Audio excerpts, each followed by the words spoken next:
आईपीजे के सेक्रेटरी सतीश उपाध्याय हैं। सतीश जी नमस्कार, शुक्रिया साथ जुड़ने के लिए। और अगर लेटेस्ट नंबर्स बुआई के देखें तो 17 नवंबर तक हमने चना और मसूर दोनों की बुआई में एक पिछले साल के कंपैरिजन में एक बढ़त आती हुई देखी है।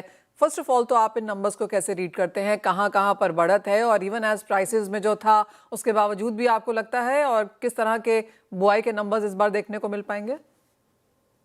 Thank you Manisha ji. ऐसा है, अभी प्रोसेस चल रही है, अभी भी बुआई चल रही है, बिकॉज इस बार थोड़ी सी बुआई लेट हुई थी कुछ स्टेट्स में। और जो हमको देखने में आया है कि कुछ बुआई का परसेंटेज कम सिर्फ अभी फिलहाल एमपी में दिख रहा है, और कुछ परसेंटेज थोड़ा बहुत राजस्थान के कुछ डिस्ट्रिक्ट में दिख रहा है। बाकी महाराष्ट्र ठीक रहेगा, गुजरात बढ़ के आ रहा है लास्ट ईयर से, एमपी थोड़ा पीछे रह रहा है, राजस्थान इक्वल ही रहेगा। तो अभी भी प्रोसेस चल रही है, और अभी और 2 महीने 3 महीने का विंडो, 2 वीक 3 वीक का विंडो और खुला है। तो सोइंग हमको ऐसा लगता है कि लास्ट ईयर से बढ़ के ही आनी चाहिए, चने में, मसूर में और मटर में। आत्मनिर्भरता की कॉन्वर्सेशन हमने फिर से यहाँ पर आते हुए देखी है। जैसे आपने कहा पिछले साल के कंपैरिजन में कुछ 2-4% यहाँ पर बढ़कर आ सकता है। कितना बढ़ना होगा एक्चुअली, अगर हम यहाँ पर इसे 2030 2047 के जिस तरह के टारगेट्स हैं यहाँ पर दालों को लेकर?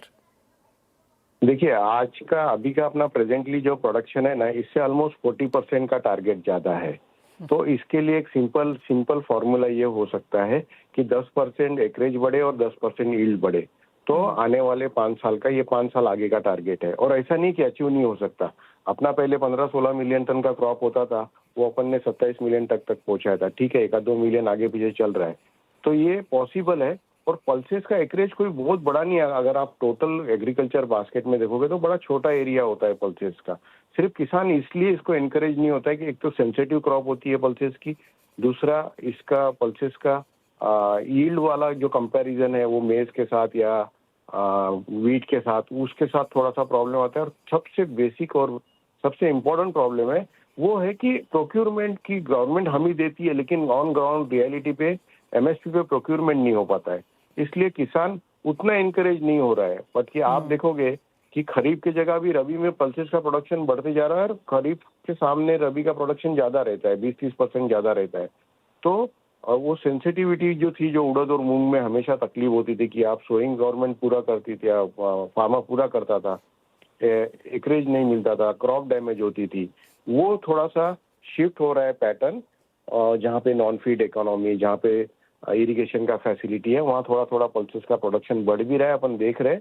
और ये पॉसिबल है, ऐसा नहीं है कि ये पॉसिबल नहीं है, क्योंकि ऐसी कोई जगह की कमी नहीं है ना इंडिया में। जो लोगों की एक मानना है कि जगह की कमी है, तो अपन जो पल्सेस का एरिया है वो बड़ा कम है इंटायर। आप व्हीट और राइस और शुगर केन के सामने देखोगे या मेज के सामने देखोगे तो वो छोटा सा है, वो मिजरेबली 15-20% भी नहीं है। तो वो बढ़ सकता है, ऐसा कोई बड़ी बात तो नहीं दिखती है। साथ ही साथ हमने इंपोर्ट्स यहाँ पर जो कमाते हुए देखे हैं, उसे आप रीड कैसे करते हैं? ये इंपोर्ट कम इसलिए आए थे कि लास्ट ईयर हिस्टोरिकल इंपोर्ट हो गए थे, और फिर वो पोर्ट पर ही थे, और वो फिर कैरी ओवर होते आ रहे थे। और दूसरा जो एक्सपोर्टिंग कंट्रीज है, जो ओरिजिन्स है, वहाँ पे प्रोडक्शन काफी बढ़ गया था। तो एक तो वहाँ प्रोडक्शन बढ़ गया, दूसरा यहाँ पे मार्केट नीचे आ गई। तो और यहाँ के इम्पोर्टर को एक डर सता रहा था कि और कोई ड्यूटी गवर्नमेंट ला सकती है क्या, कोई रिस्ट्रिक्शन ला सकती है क्या।